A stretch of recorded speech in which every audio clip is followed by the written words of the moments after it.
All right, Bill and Mike, give me a smile. I got to get a smile there. That's good. Thanks, guys. Welcome to Bissell Maple Farms YouTube channel. I am Nate. You're in my truck. I'm heading into work this morning, and for those of you who don't know, this is a maple syrup channel. All things maple related. A little bit of sawmilling, and yeah, a lot about entrepreneurship in life. And we're just kind of sharing it for you. The maple industry is actually quite tiny compared to other industries. You know, it's not a huge industry. You can only make maple syrup in 13 states, and I think a couple provinces, 3 provinces in Canada. Who knows? It's not, can't be made in China, can't be made in the southern part of the United States, cannot be made in India, can only be made in one specific region of the world. In any sort of consequence, like of any sort of volume. I mean, you could probably put a greenhouse in Arizona and chill it down, make some maple syrup if you wanted to. It wouldn't be very economic, but you could definitely do it in some sort of experimental phase. But yeah, it's all about pure maple syrup, not the fake stuff, not the high fructose corn syrup, not the pancake syrup, breakfast syrup. You know, those brown sticky liquids that they want to give your kids at the schools and in hotels. It's the real thing out of trees, the original. And what I'm doing this morning is I'm heading into work. I have about an hour commute. And Ralph and I are going to go pick up a couple of steam kettles I purchased off of Facebook Marketplace. This is kind of an interesting, let me turn some heat on, interesting little project. I saw these on Facebook Marketplace. I think they're about 400-gallon kettles. They were originally used at a Welch's grape juice plant for basically crushing grapes into a liquid to make jelly, or, you know, if you're not familiar with Welch's, it's actually a co-op. Along Lake Erie, there's some grapes that are grown, and I know growing up, or when you're looking for property, sometimes in the real estate section of any ag magazines, it'll say it's a Welch's contract. So typically, if you buy some land with grapes on it along the sandy soil of Lake Erie, it could be used for growing grapes, and it'll say Welch's contract. And what that means is their acreage is under contract with Welch's grape juice, and the land is typically worth double. And this is an interesting co-op. I think about this often with the maple industry, because the reason Welch's grape juice or Welch's grape contract land is worth more is it has a guaranteed buyer at a guaranteed price. And you can borrow money against that. So I find this interesting because this is a model that I know has been tried in maple, and I know there are some co-ops, but in general, co-ops tend to... I've seen a lot of unsuccessful co-ops. Typically, they'll have more employees than are needed. They're not run for profit. They're run for the greater good. And the farmers are the bank. So they put up all the syrup. So if a co-op goes under, the farmers end up with nothing. So it's usually a really attractive thing at the beginning where farmers are getting paid more than market. And then slowly that'll dwindle. I know Welch's grape juice, Welch's company there now has a corporate headquarters in not in Concord, New York, in Connecticut, a different C-O-N word. So they've relocated their corporate headquarters from Western New York to Connecticut. I'm sure that was an inexpensive move. So yeah, you have this co-op. And when I was a kid, we used to get Welch's grape jelly in little glasses that had like dinosaurs on them, and we would always save the glasses. Those became, you know, juice and milk cups for us when we were kids. So my mom would always wash those out, and probably like a lot of you, those cups would become part of your everyday life, which I think is brilliant marketing. I wish we would do that in the maple industry. You know, make some sort of a glass cup or mug that can be filled in high volume. And then, yeah, we could have a reminder of that maple syrup we love every day when we're having a glass of water or juice or whatever. But yeah, Welch's grape juice. So it's a story, you know, it's not that far from me. You know, it's a company that's kind of regional. And, you know, I just thought it was kind of cool to have a couple pieces of equipment that are, you know, right there. There is always a truck in our dock, I gotta tell you. So I got a few minutes. I'm gonna catch up with Jess, talk to the team a little bit, see if they need anything. Take a look at the concrete out back. I think we got some concrete poured. It was quite a bit. We needed a spot out back where the trucks and the forklifts could meet up and not tear up the blacktop. The trucks were tearing up the blacktop. So yeah, let's go see it. See what they got going down here in shipping, receiving. Ah, syrup. Where'd this come from? Puritan. I got you. Puritan, this is Vermont. All right, 13 loads. This is not, Lauren didn't pick this up, right? 13 totes from a standard carrier out of Vermont. What did it cost? Somewhere around $900 to $1,000. Really? Yeah. And I'm hearing a lot of good. They would rather unload 13 totes than 140s or 67 or 68.55. Is that correct? It took me 20 minutes to unload. 20 minutes to unload a semi-truck load of syrup. How about that? So you don't mind the totes? I don't mind the totes at all. Cool. A lot faster for testing. Cool. I'll catch you guys.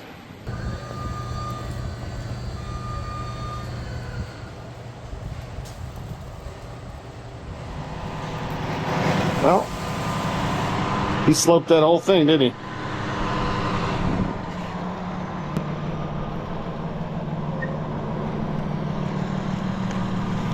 We're gonna have a place that's $27,000 for this. Ralph's ready to go. So Ralph and I are headed to Ripley, New York, but I had my facts wrong on Welch's this morning. I said they've moved to Connecticut. They actually moved to Concord, Massachusetts, because that's where, I guess, the Concord grape was invented. But they had two physical plants, one in northeast Pennsylvania, which is not in northeast Pennsylvania, it's over just west of, or east of Erie, Pennsylvania, almost on the New York line. And then they have another factory in Westfield, New York, and it's a co-op. And a lot of the grape vineyards that we'll see are contracted to Welch's. So that contract's important because it actually improves the price of that land in those vineyards. Because if it comes with a Welch's contract, it's got a guaranteed buyer. And the interesting thing about that is they actually keep the price of grapes, the grape juice, steady. So regardless of whether grape juice goes up, grape juice goes down, if you're under a Welch's contract, you sell it for the contract. And sometimes you'll be above the market price, sometimes you'll be below. But you have a guaranteed buyer and none of that up and down, up and down, up and down, up and down. And the land's worth more. The vineyards are worth more than a non-contracted Welch's. You know, I think about this model a lot because of, in the maple industry, there's no contracts. There's no guaranteed price. There is within, you know, from the Canadian, the Quebec Federation sets a price, but the market still really has fluctuations up, down, up, down, up, down. And I sometimes think about the Welch's farmers, the grape farmers, and how they've been able to create a steady price, and how that relates to the maple industry. It's just interesting.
let him know when we left.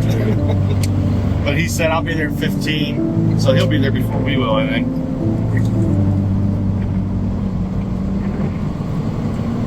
Looks like it's it. It's a grape farmer.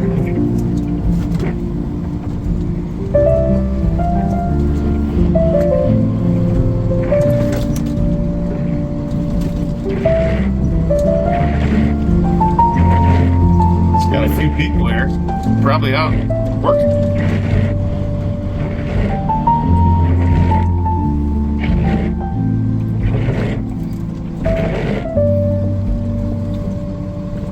Fertilizer totes, you gotta watch them.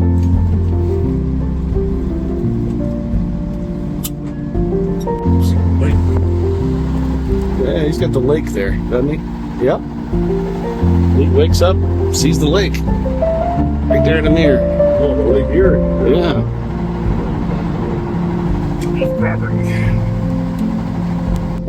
So Ralph's not a fan of the camera, and I would like to keep my phone, but sometimes I can hide them and you won't notice.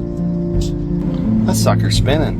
Oh, it just goes with whatever speed the wind's blowing, and it just, when you get a gust of wind, it takes off like. I was gonna get out, Ralph, but it looks cold. It takes off like a. Sounds like a helicopter. Well, it's windy. I just lost my hat. I was opening the door, about pulled it off there. Hold on a sec. We're up on Lake Erie. That thing is spinning up there. You can hear it. But look where we're at. So it's a beautiful spot here. Right up at the top of the hill here. So Lake Erie will actually keep... They always have trouble, just like with any other agricultural crop, with weather. Up in the county I grew up, there's Geneva, Ohio, which has Geneva on the lake and lots of... Where the wind's probably awful, I'm sorry. Let me get behind this building here. So this is a grape farm. It's pretty cool. But yeah, the weather makes a big difference. So if you get a freeze at the wrong time, so my dad grew up on an apple orchard dairy farm and they made syrup. But when they put Interstate 90 through, it actually changed the airflow. So imagine you got cold air dropping here towards the lake. And as long as that cold air can move away from the grapes, you'd be okay. But when my dad was growing up in the late 60s there, or 60s, they put in Interstate 90, split that farm, and actually that cold air changed, and it actually started to kill the apples, and they had to move the apple orchard due to the airflow. But having some slope, it's important. So they got a couple wind turbines just screaming over there. And then this guy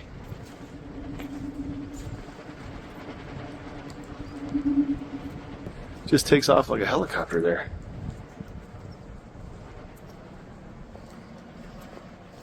So I think my tanks are back here. Here they are. Take a look at them. So these came out of a Welch's plant.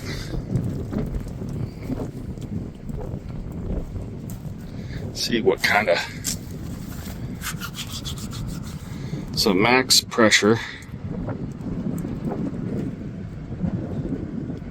100 psi. Of course, that says water pressure. I don't know if that means steam. So 1974 was built. This is a Mueller. So 10 gauge material. Doesn't say the volume. Don't know how much this will hold, but they're matching tanks. And then the cool thing is, I believe, it does sound like a helicopter taking off, doesn't it?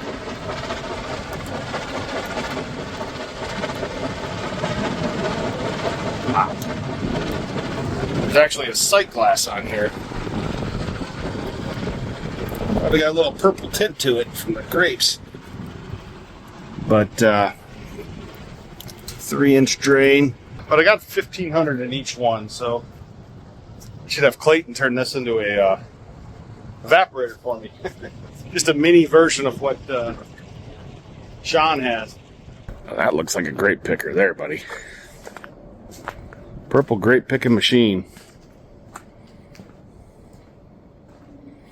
Pretty cool. Never seen one of these work.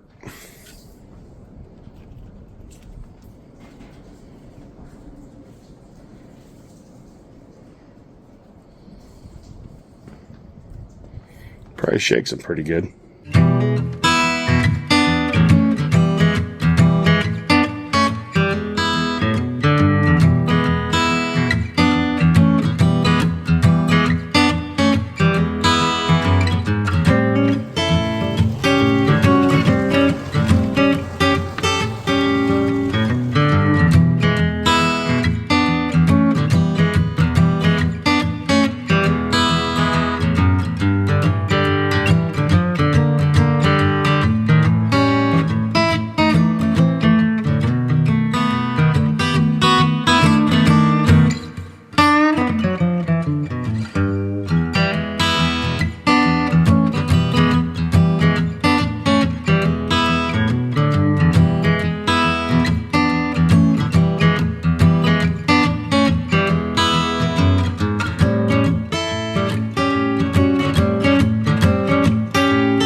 This is your farm here, correct? Yeah. Did you grow up here?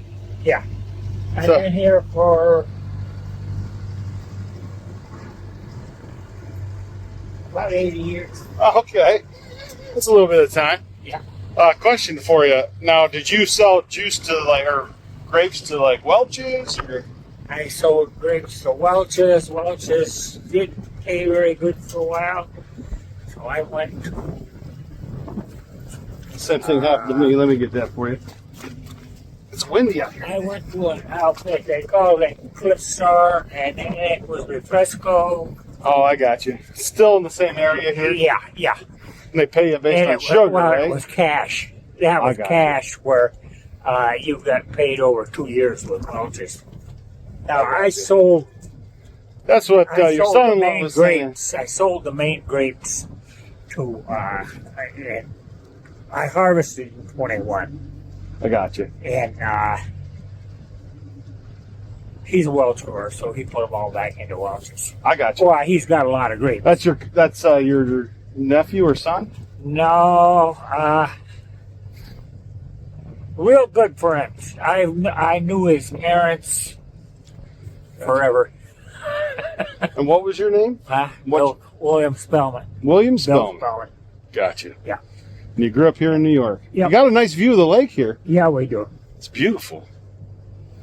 Well, Bill, I appreciate it. We're going to get these loaded up. And then I'm going to send your son-in-law the video so you guys can watch it.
Great, thank you. I appreciate it. Bill, nice Speaking of this thing, we'll have to stop and check it out. We do a free pancake breakfast in March. I think it's the first Saturday and Sunday in March. So the fellow we met there, Bill, actually used to work at this plant that we're going to drive by, and he also sold his grapes there. So, yeah, a lot of history in this area. This is an employer as well as a place that all these farmers can bring their grapes. So it sounds like there's more than one place around here to take your grapes.